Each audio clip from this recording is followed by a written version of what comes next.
Alright guys, so this part of the tutorial is going to be how to use the program to paint. Now, if you wanted to check out the actual drawing, that's a different video and a different tutorial. This is the drawing that's ready to go. This is my underdrawing. So just like when you're normally painting, there has to be a drawing underneath it. So this is mine. Now, if you were doing the real Byzantine portrait, you should probably add some things like decorations around the hair, jewelry, that sort of thing. But I'm going to try and keep this as simple as possible just because I want to teach you how to paint. So the first thing that you need to do is ensure that you are happy with the drawing that you have. So go through it, try to make it as symmetrical as possible, meaning both sides fit. Ensure that there is nothing that you want to change or alter before you start doing this. Now, you want to make sure too, if you look here in my layers, I'm going to add another layer. You want to make sure that the drawing layer, the picture, is at the very top all the time. So I'm going to select it, I'm going to hold down and drag it up. This will make sure that these lines stay at the top. Now, if I were doing this in comic book, I would probably do another line drawing underneath it, but I don't have to. I'm pretty capable with this. So unlike actual acrylic painting, I don't have to do an underpainting per se. I could always add one later. So what I'm going to do is create my palette. So in my mind, that means a bunch of different colors that I'm going to use. And when I do, I'm going to do a little swatch at the side that will help me. So what I like to do is start with the largest area. So for me, that's going to be the skin. So last thing that I need to do is just put some clothing in here so that my character is not totally nude, so that I can actually show you how to put the clothing in. Please keep in mind too, as I'm doing this, you'll notice that I'm not just throwing the clothing on. I have to make sure like this area drapes over the neck. You want to make sure that it actually looks like clothes and it's not just, you know, looks like I hung something on her body. Okay, you want to try for that real clothing experience. And then over here underneath obviously is going to be hair. So there, she's pretty much dressed. I'm ready to go. Okay, make sure I'm on the layer below. Do not paint on the line art layer. We're going to leave that separate. The layer below is there. I'm going to start with the skin tone. So I'm going to touch that little dial. I am going to choose my skin tone based on my own skin. Now, if you want to cheat a little bit, you can pull a picture up of yourself and you can use this little eyedropper thing to match the skin tone. I'm not going to. I'm just going to eyeball it. So that's about my skin tone. I'm going to go with that. Now I'm going to go over here first and I'm going to choose a brush. So I could even go there, library. Okay, that's watercolor. So I'm going to choose, this is acrylic, watercolor, tattoo ink. There are a billion brushes in here. Like I like to test it. So let's make that bigger and then make that 100%. I like, it's a little weird, but I'll try it. Okay, so I make a little dot. You want to make sure that the dot is there because it's going to continuously be your tester layer. So now that that's my tester layer, I'm going to add another layer. I'll always come back to that tester layer to put my dots on because then I'll erase it later. And now what I'm going to do is just test this and go over the skin. Oh, cool. So if you go like this on the brush, you go back and forth, you have to release in order for it to be a color. I'm not too fond of that. So I'm going to switch up brushes. I don't like that brush. And this is how you know that it's a real tutorial and it's not just me saying do this and do that. Okay, I'm probably going to use the watercolor brush because that's the one I'm most comfortable with. So let's just go with that. Okay. Much better for me. Okay, make it a little bigger. All right, so what I'm doing right now is I'm just going in with that skin tone and I'm just covering everything that is going to be that skin tone. If you look at the watercolor brushes a little bit splotchy, that is not going to be a problem for me. Now, some people don't care if they go over the features. I do. I try to avoid them. So there we go. I like to work from very, very general to very specific. So I pick the areas that have like the biggest surface and then I start with that. Okay, so now that I've got this on, I'm going to go to my blender tool, which is this little dude.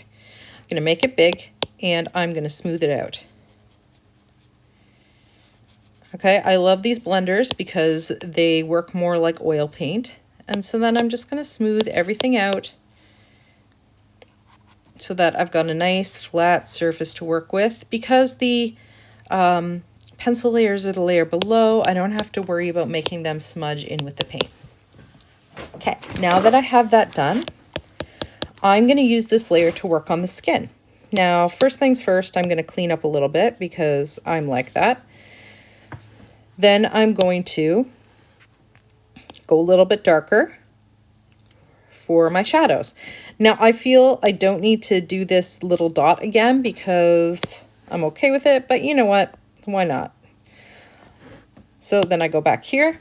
Now I'm going to make sure my brush is a little bit smaller, and I'm going to add the shadows to the places where they usually are. So like above the eyes would be usually a darker place, right at the hairline, obviously here, under the neck.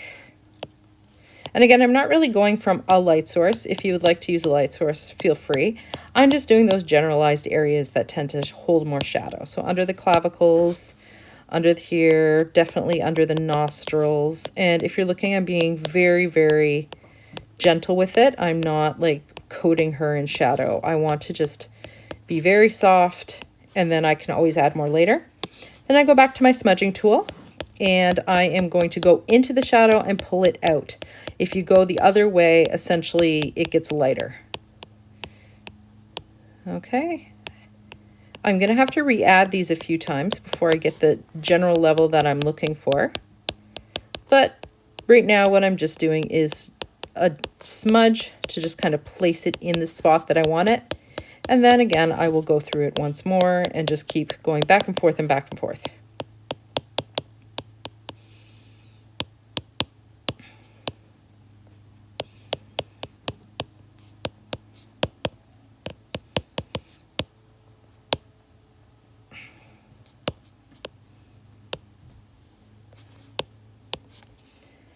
Okay, now I've still got that on, so I'm going to switch back to my watercolor and then do it again, add them in.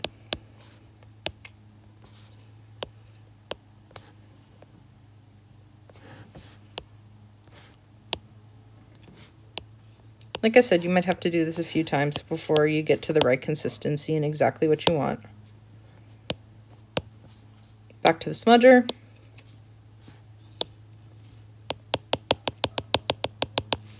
Right now I'm just tapping at the areas that I want like the line of smudge to go, and it's creating variation in the tone. So if you look, some of the areas of the skin tone are super light now, and some of them have the touch of the shadow, and then some of them are just like a meld of those things, and that's kind of what I want here.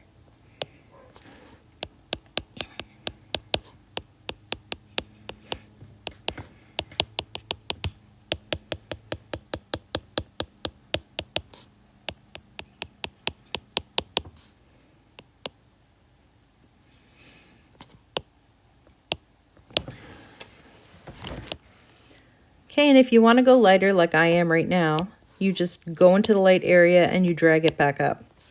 It's a lot easier to make it lighter in digital than it is to make it lighter in a sketch pad or an actual painting. All right. So that's that area done. What I'll do now is I'm going to add a little bit of blush, and I do that by clicking again on the color. And I'm just going to go right here and keep it on, and I'm going to move it over to like the red area. So now I've got the same tone. It's the same shadow tone. And then what I'm going to do is just very, very gently put blush on the cheeks. And I'm actually going to coat the lips too, the same color. Possibly a little bit here on the chest because it sometimes shows up. Okay, then back to my smudgy tool, and I'm going to just smudge that out until it is a very, very, very light shadow. Okay, it doesn't need to be overwhelming, and it's easy enough to get rid of. We just kind of keep smoothing until you feel you've got just a little bit of blush going on there. And then the lips are fine. Okay, so for me, that feels like the skin is fairly well done. You want to make sure that you can see the darks, the lights, and the different colors. At that point, you add another layer and then you work on the hair. And it's generally the same for all of these. So I'm not going to take you through every single layer while I'm working, but it's mostly matching the mid-tone, so matching the mid color of something, giving it, making sure your layers are always down, giving it a general cover first, smudging it, then going shadows and highlights, and then moving on. You have to make sure that your shadows and highlights are clearly visible. Okay, if they're not clearly visible, then it's really not going to work for you. You have to make sure that, you know, I can see that you're using those shadows, you're using those highlights in your lowlights. And you can always go back and add things later, which is like the magic of digital. Whereas with, you know, hand-drawn stuff or hand-painted stuff, it requires a lot more knowledge and immediate technique. Whereas this kind of stuff, not really. Like I can do the same drawing, screw it up, and then do it like 10 more times before I'm in a situation where like the drawing is gone. In a painting, if you mess up the underdrawing, you sometimes have to just like re-gesso the painting, and it becomes a very, very long, arduous process to get to that point that you were at before you decided that you messed this thing up. So I will stop there for a minute.